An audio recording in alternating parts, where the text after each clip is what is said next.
Hello दोस्तों, नमस्कार। आप कैसे हो? मैं आशा करता हूं आप बहुत अच्छे होंगे, चुस्त होंगे, तंदुरुस्त होंगे। आज में दोस्तों हम बात करेंगे क्लास 6 के विज्ञान विषय के अध्याय 5 पदार्थों का पृथक्करण के प्रश्न उत्तरों के बारे में। उससे पहले मैं ललित शर्मा आपका अपने YouTube channel future target classes पर स्वागत करता हूं। मित्रों, क्लास स्टार्ट करने से पहले हमारी वीडियो को लाइक करें, शेयर करें, सब्सक्राइब करें। चलिए अब हम प्रश्न उत्तरों पर चलते हैं। तो बात करते हैं प्रश्न नंबर 1 पर। प्रश्न नंबर 1 क्या है मित्रों, इसे पढ़ते हैं। आप भी अपनी साइट में अपने बगल में नोटबुक एवं पेन लेकर बैठें, जिससे जो इम्पोर्टेंट क्वेश्चन आंसर हैं उनको अपनी कॉपी में नोट करें। चलिए प्रश्न नंबर 1, हमें किसी मिश्रण के विभिन्न अवयवों को पृथक करने की आवश्यकता क्यों होती है? 2 उदाहरण दीजिए। तो मित्रों, पहले इसमें हमें किसी मिश्रण पर बात करते हैं। मिश्रण होता क्या है? तो आपको मैंने बताया था कि 2 या 2 से अधिक पदार्थों से मिलकर मिश्रण बनता है।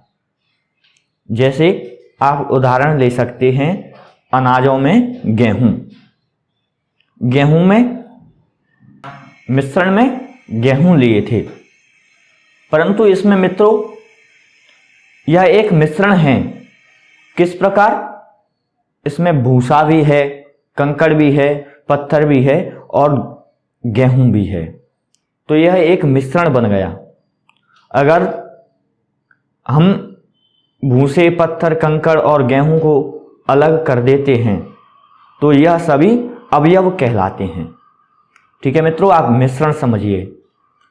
अब बात करते हैं कि मिश्रण से अवयवों को पृथक करने की आवश्यकता क्यों होती है। अब मैंने आपसे बात करी मिश्रण में कि गेहूं, कंकड़, पत्थर, अब भूसे हैं। तो गेहूं से हमको कंकड़ और पत्थर, भूसे को अलग क्यों करना चाहिए? क्योंकि ये हमारे लिए हानिकारक हैं, हम इनको नहीं खा सकते हैं। इसलिए हमें हानिकारक अवयवों या पदार्थों को अलग कर देना चाहिए। और गेहूं को पिसवाकर आटे के रूप में हम इनकी रोटी बनाते हैं, जिसे हम खाते हैं। ठीक है मित्रों, इसका एक और उदाहरण दे सकते हैं। जैसे चाय को चलनी द्वारा छानना। चाय भी एक मिश्रण है, उसमें चाय की पत्ती भी है, दूध भी है, पानी भी है, इलायची भी है, अदरक भी है, परंतु इसे चलनी के माध्यम से अलग किया जाता है, द्रव से। चाय की पत्तियों को द्रव से अलग किया जाता है, यह भी एक पृथक्करण है। ठीक है मित्रों, अब हम बात करते हैं प्रश्न नंबर 2 पर। प्रश्न नंबर 2 चलिए पढ़ते हैं। निष्पावन से क्या अभिप्राय है? यह कहां उपयोग किया जाता है? पुनः प्रश्न को पढ़ते हैं। निष्पावन से क्या अभिप्राय है? यह कहां उपयोग किया जाता है? निष्पावन शब्द से ही अर्थ मालूम पड़ रहा है कि वायु के द्वारा ऐसा मिश्रण जिसमें हल्के कण और भारी कण दोनों हैं, परंतु वायु के झोंकों से हल्के कणों को भारी कणों से पृथक करना, यही एक निष्पावन विधि कहलाती है। जैसे आपने उदाहरण के तहत देखते हैं, आपने खेतों में किसान को देखा हुआ हो। पहले हम भी खेतों पर जाते थे तो हमने देखा है कि किसान अपनी टोकरी को ले जाकर और ऊपर से जब हवा चलती है तो वह ऊपर से नीचे की तरफ अपने अनाज को बरसाता है, जिससे जो हल्के कण हैं, कंकड़, पत्थर, भूसा, वो हवा के झोंकों से दूर जा गिरते हैं, और जो अनाज के कण हैं, भारी कण हैं, वो एक नीचे ही अनाज के गिर जाते हैं। तो यही एक निष्पावन विधि है। ठीक है मित्रों, अब हम बात करते हैं प्रश्न नंबर 3 पर। प्रश्न नंबर 3, पकाने से पहले दालों के किसी नमूने से आप भूसे एवं कंकड़ धूल के कण को कैसे पृथक करेंगे?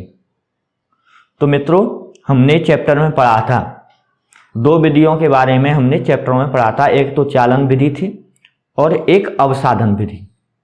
परंतु इसमें ना ही कोई उदाहरण समझ आ रहा है, तो सिर्फ एक विधि को लेकर हम इस प्रश्न पर बात करते हैं।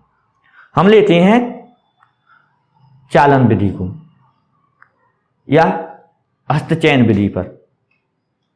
हस्तचयन विधि के द्वारा भी हम दाल को पकाने या बनाते समय इस कंकड़ पत्थरों को हाथों के द्वारा पृथक कर लेते हैं।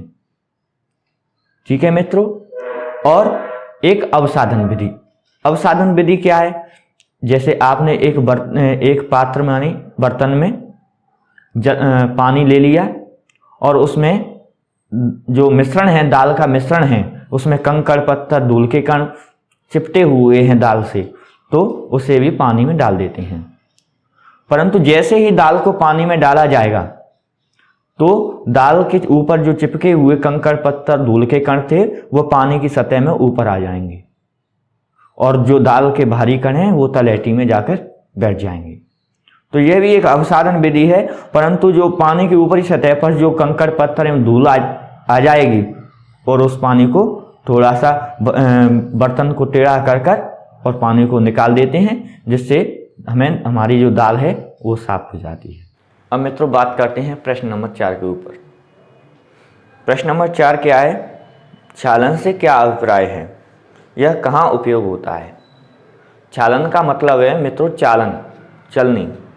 तो आपने कभी देखा हुआ कि आपके घर में जब खाना बनता है, आपकी माँ खाना बनाती हैं तो पहले आटे को छानती हैं चलनी के द्वारा, तो जिससे उसमें उपस्थित बड़े कण ऊपर रह जाते हैं चलनी में, और जो छोटे छोटे कण हैं वो चलनी के माध्यम से नीचे आ जाते हैं।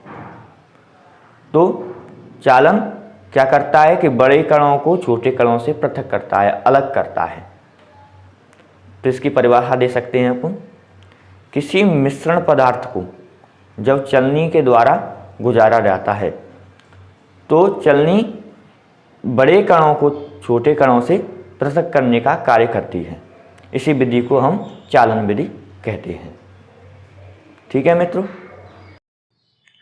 ठीक है मित्रों, अब हम बात करते हैं प्रश्न नंबर 5 पर। प्रश्न नंबर 5 पढ़ते हैं, रेत और जल के मिश्रण से आप रेत तथा जल को कैसे पृथक करेंगे?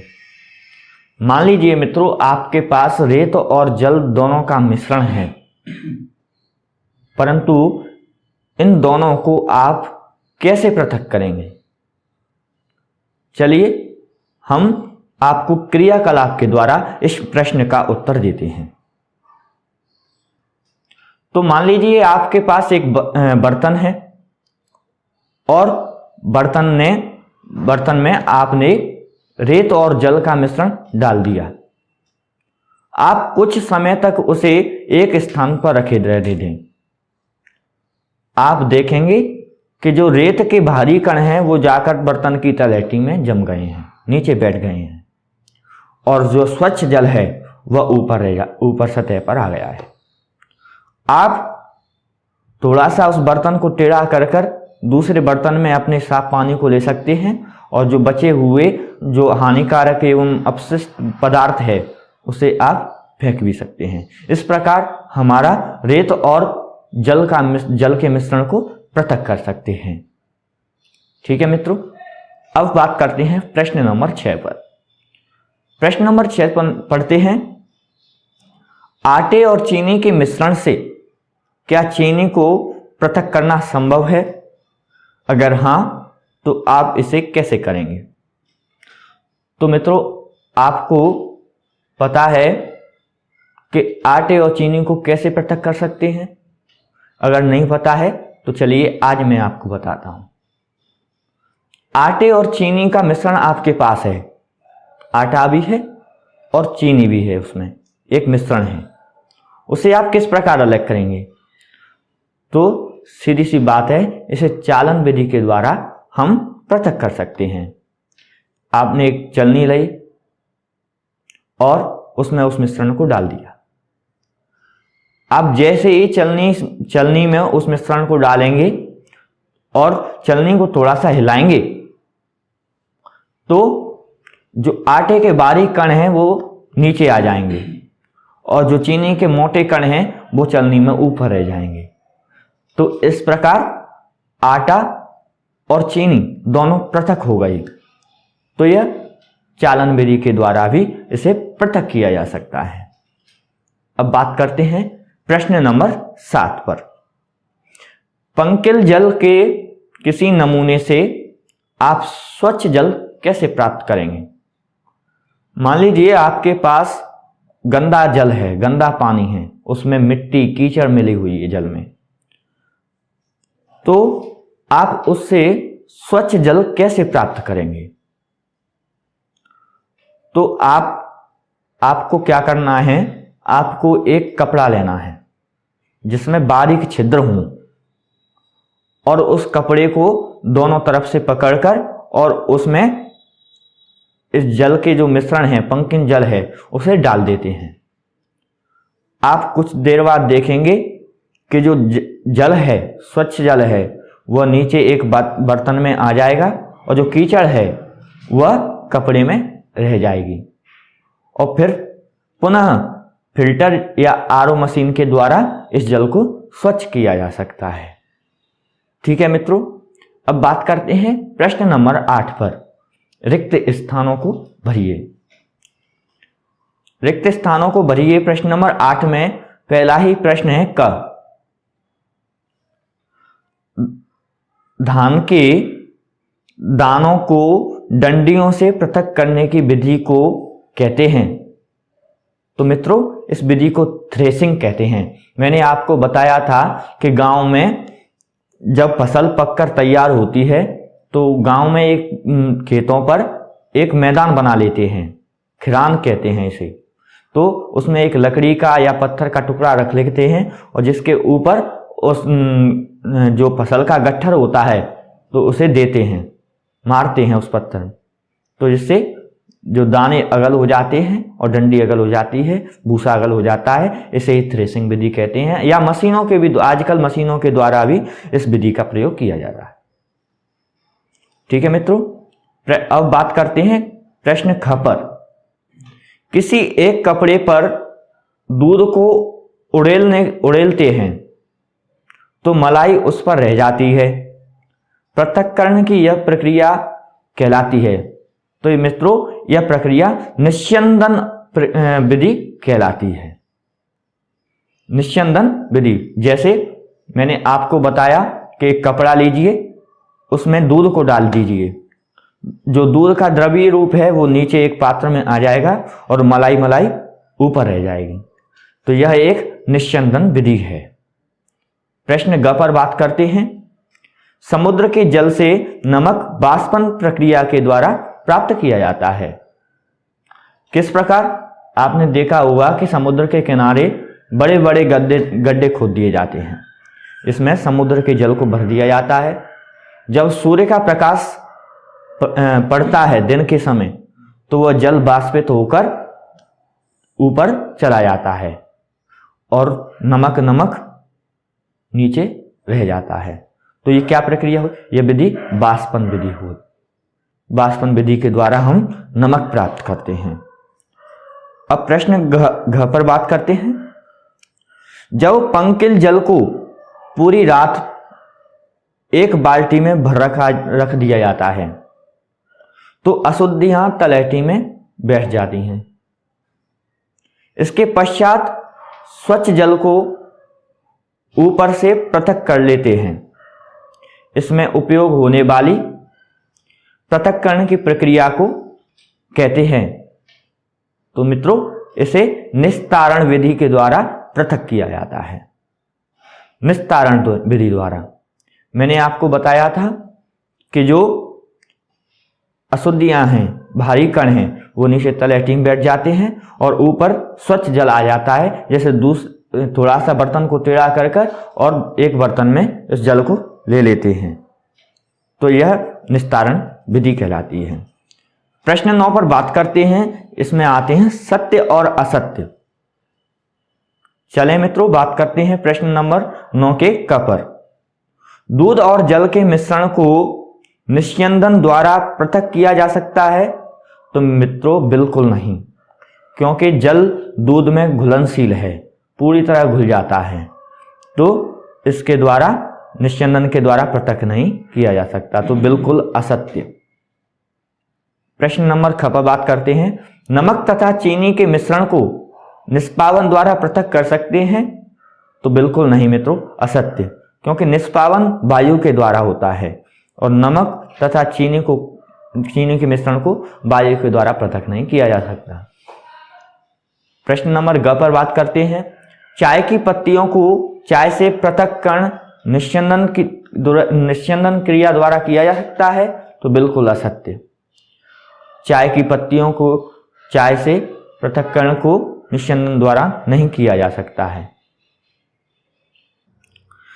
आपको ध्यान होगा, मैंने चैप्टर में आपको समझाया था कि चाय की जो पत्तियां हैं उसे चलनी के द्वारा पृथक्करण किया जाता है, पृथक किया जाता है, तो इसमें निस्यंदन दे रहा है, तो बिल्कुल असत्य है। अब प्रश्न नंबर घ पर बात करते हैं। अनाज और भूसे का पृथक्करण निस्तारण प्रक्रम द्वारा किया जा सकता है? बिल्कुल नहीं मित्रों। अनाज और भूसे का पृथक्करण 2 विधियों से होता है। मैंने आपको बताया था, एक तो हस्तचयन विधि द्वारा और एक थ्रेसिंग विधि द्वारा। इन दोनों के द्वारा ही हम अनाज से भूसों को पृथक कर सकते हैं। ठीक है मित्रों, तो चलिए प्रश्न नंबर 10 को पढ़ें। जल में चीनी तथा नींबू का रस मिलाकर शिकंजी बनाई जाती है। आप लोगों को पता होगा कि जब गर्मी के दिन आते हैं तो हमारे शरीर में पानी की पूर्ति के लिए शिकंजी पी जाती है। ठीक है, आप बर्फ डालकर इसे ठंडा करना चाहते हैं। इसके लिए शिकंजी में बर्फ चीनी घोलने से पहले डालेंगे या बाद में? किस प्रकरण में अधिक चीनी घोलना संभव होगा? तो आपको पता है, किसी पदार्थ को उसको निश्चित तापमान पर घोला जाता है। जैसे आप चीनी को लीजिए और नीचे से आग पर उसे रखिए, तो वह चाशनी के रूप में परिवर्तित हो जाएगी, बदल जाएगी। तो आप देखेंगे कि ठंडे जल में चीनी देर में घुलेगी और गर्म जल में चीनी जल्दी घुल जाएगी। तो इसलिए शिकंजी बनाते हैं अपन, तो पहले हमें चीनी को घोलना चाहिए, फिर उसके बाद हमें बर्फ डालना चाहिए। ठीक है मित्रों? ठीक है मित्रों, इस वीडियो को लाइक करें। लाइक पहले ही मत करें, पहले इस वीडियो को देखें, जिससे आपको क्या मिल रहा है इसे समझें, तब इस वीडियो को लाइक करें, शेयर करें और सब्सक्राइब करें। जो भी इस वीडियो में आपको दिक्कत आई हो, कठिनाई आई हो, और तो हम अपना जो पर्सनल नंबर है वो आपको नीचे दे देंगे और इस पर आप हमसे कांटेक्ट कर अपनी समस्याएं बता सकते हैं। हम जो नंबर दे रहे हैं आप हमसे व्हाट्सएप ग्रुप पर जुड़ सकते हैं, जिससे आपको हमारी जो वीडियो आगे की आने वाली होती हैं इसके बारे में आपको पता चल जाएगा और आप अपनी समस्याओं को हमें कमेंट के द्वारा भी बता सकते हैं। ठीक है मित्रों, और नई वीडियो पाने के लिए जुड़े रहें हमारे चैनल के साथ। तब तक के लिए नमस्कार।